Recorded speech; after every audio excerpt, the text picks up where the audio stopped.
اسلام نے کتنا سادہ سا حکم دیا، بھائی یوں کرو، یوں دفناؤ، دعا مانگو. اب یہ جو ہمارے بارے میں ہم لوگ کہتے ہیں یہ وہابڑے، مر گیا مردود، نہ فاتحہ نہ درود، ان کا تو مردہ بھی بڑے آرام سے چلا جاتا ہے، کچھ بھی نہیں ہوتا، کوئی کچھ بھی نہیں ہوتا. بھائی ایسا ہی ہے اسلام، یہی ہے. سعودی عرب میں جاؤ، عربوں میں بعض کوالٹیز بہت خاندانی ہیں، بہت ان میں اسلام کی کچھ چیزیں ایسی عربوں میں باقی رہ گئی ہیں جو بڑی خاندانی ہیں.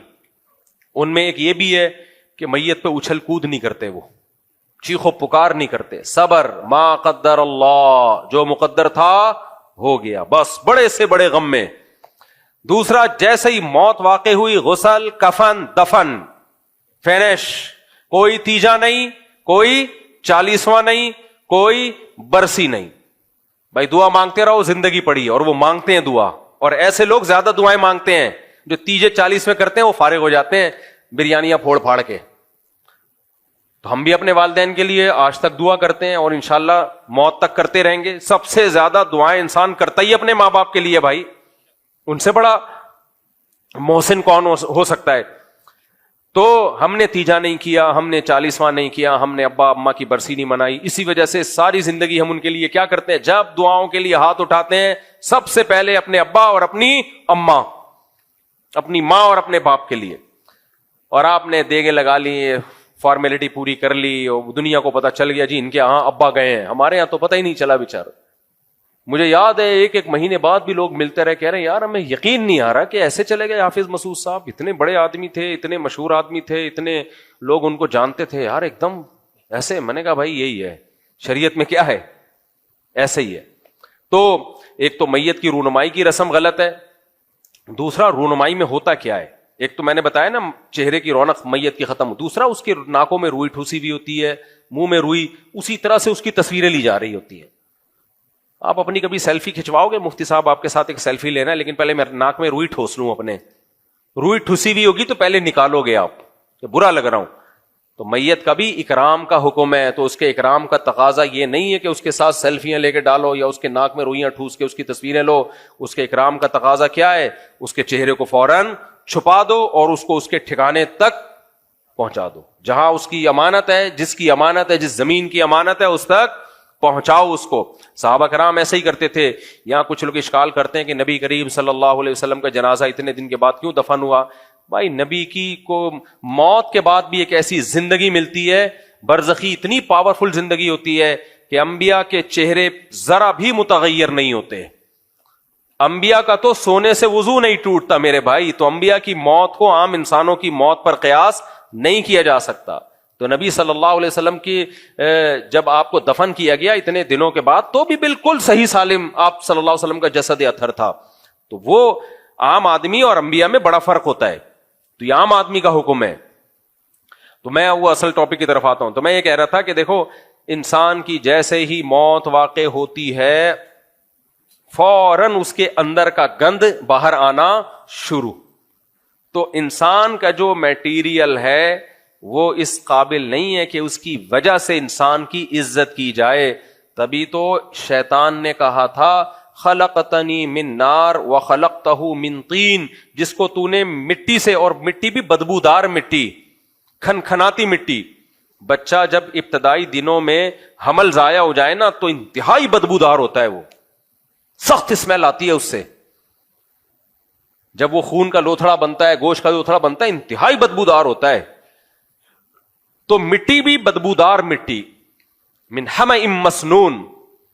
تو شیطان نے اعتراض انسان کے میٹیریل پہ کیا. جس میٹیریل سے اس میں جو مال ڈالا گیا ہے وہ تو گارا ہے، وہ تو مٹی ہے، تو مجھے تو نے آگ سے بنایا، میں کیوں اس کو سردہ کروں؟ تو قرآن کیا کہتا ہے؟ انا خلقناہم مما یعلمون. تمہیں جس چیز سے بنایا گیا ہے وہ ہمیں معلوم ہے. اللہ نے اس کا نام بھی نہیں لیا اس موقع پہ. تو کیا مطلب؟ تمہارا میٹیریل اس قابل نہیں ہے کہ تمہاری عزت کی جائے اور تمہیں جنت میں داخل کر دیا جائے کہ تم بڑے مشک اور عنبر کے ٹیلوں سے بنایا گیا تھا.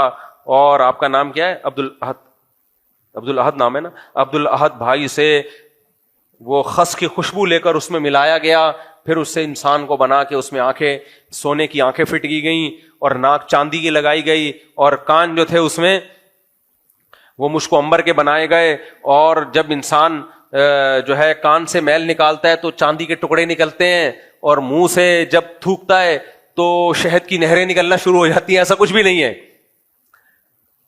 تو جو ہمارا میٹیریل کسی کام کا نہیں ہے، تو فضیلت کے لیے اور جنت کے لیے عمل کے علاوہ اب ہمارے پاس کوئی آپشن نہیں.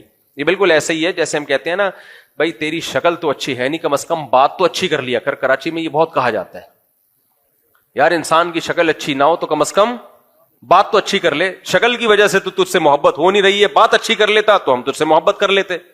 نہ شکل اچھی نہ بات اچھی. تو اللہ تعالیٰ بھی یہی انداز ہے کہ تم جس چیز سے بنائے گے وہ اچھا نہیں ہے. ہمیں تم سے محبت تمہارے میٹیریل کی وجہ سے نہیں ہے.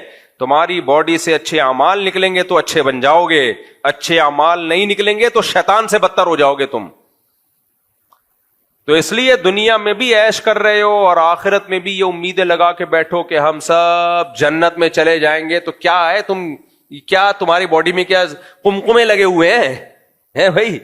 کیا ہم کہتے ہیں نا کہ تیرے سرخاب کے پر لگے ہوئے ہیں جو میں تجھے اتنا پروٹوکول دوں، بیٹھ جا آرام سے کنارے پہ جا کے. باراتوں میں ایسا ہوتا ہے نا کہ کھانا مجھے نہیں ملا تو کیا کہتے ہیں، تیرے سرخاب کے پر لگے ہوئے، آرام سے بیٹھ جائے، جب سب کو ملے گا تجھے بھی مل جائے گا. تو اللہ تعالیٰ بھی کہہ رہے ہیں کہ انا خلقناہم مما یعلمون، ہم نے جس چیز سے تمہیں بنایا ہمیں پتا ہے. یہ تو اوپر ایک تھوڑی سی لیئر چڑھا دی ہے جس سے تم خوبصورت نظر آتے ہو، ورنہ تو سب بہت سے وہ لیئر کے بعد بھی خوبصورت نظر نہیں آتے. اور وہ بھی کہہ رہے ہوتے ہیں ہم کہاں جائیں گے؟ جنت میں. ہم کہاں جائیں گے یار؟ ایک واقعات یاد آتے ہیں، کیا کروں، بیان کر لوں. آپ کو غصہ تو نہیں آ رہا؟ مجھے لگ رہا ہے آپ کا موڈ آف لگ رہا ہے، کچھ محسوس ہو رہا ہے مجھے. اچھا خیر، بس چھوڑو یار، وہ واقعہ نہیں سنا رہا، وہ کسی کے نام آ جاتا ہے اس میں. ایک صاحب آئے، وہ تھی نا فنکارہ، نہیں ہے رابعہ؟ ابے رابعہ بصری نہیں ہوئے یار، ایک جس بیچاری نے توبہ طائب کی تھی، رابعہ پیر زادہ ہے یا کچھ؟ ابے نہیں، ایک ایکٹر ہے، ایکٹریس ہے، بہرحال ایک ایکٹریس ہے غالباً رابعہ. ایک نام کا ایک حصہ مجھے یاد ہے، اگلا حصہ مجھے یاد نہیں.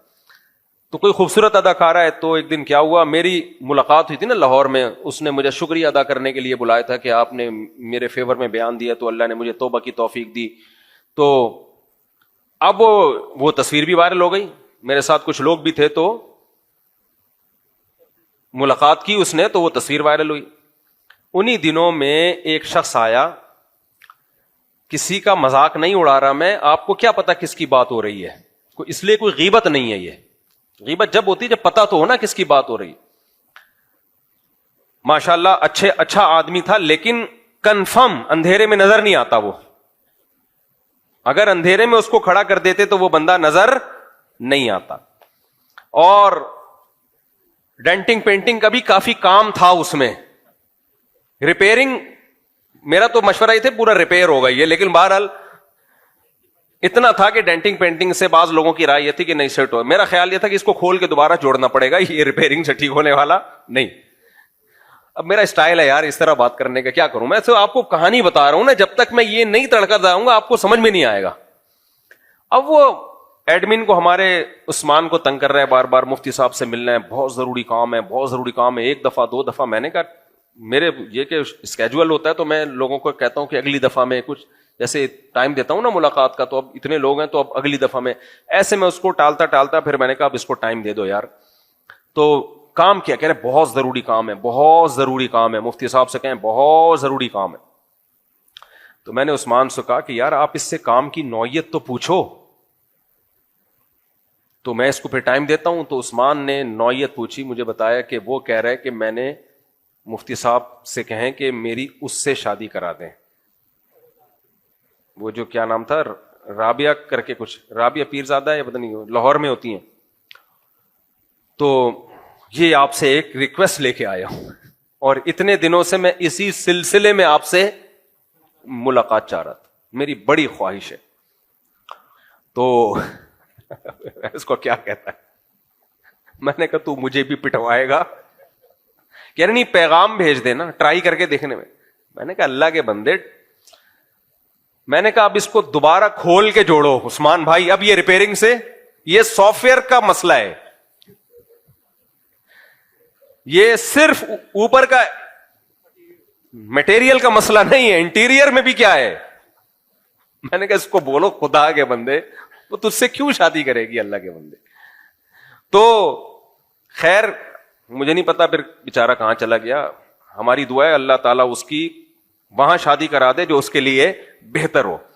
لیکن بہرحال پھر میں نے کہا کہ یار یہ ریپیئرنگ کا کیس نہیں ہے, یہ باقاعدہ کھول کے دوبارہ اس کو جوڑنا پڑے گا, اور سافٹ ویئر بھی اس میں دوسرے ڈالنے پڑیں گے, اپڈیٹ ہونے سے بھی کام چلے گا. لیکن بہرحال کانفیڈنس کو سلام ہے, کانفیڈنس تو ایک کوالٹی تو ہے نا, کانفیڈنس تو تھا اس کا. خیر اصل میں جب عشق سوار ہو جاتا ہے نا تو پھر انسان پاگل ہو جاتا ہے. اس کو عشق ہو گیا تھا, اصل بات یہ ہے, اور یہ عشق معاشقوں میں یہ نارمل ہے. تو جب عشق ہو جائے نا کسی کا, تو اس لیے تو شریعت نے عورت کو پردہ کرنے کا حکم دیا ہے. بھائی کو ٹی وی میں بھی دیکھ دیکھ کے بھی عاشق ہو جاتے ہیں, وہ عاشق ہو گیا, اس کی نیندیں اڑ گئی بیچارے کی, تو اس کو یہ امید ہو گئی کہ شاید ہو جائے. جب عاشق ہوتا ہے نا اس کو امیدیں ہو جاتی ہیں.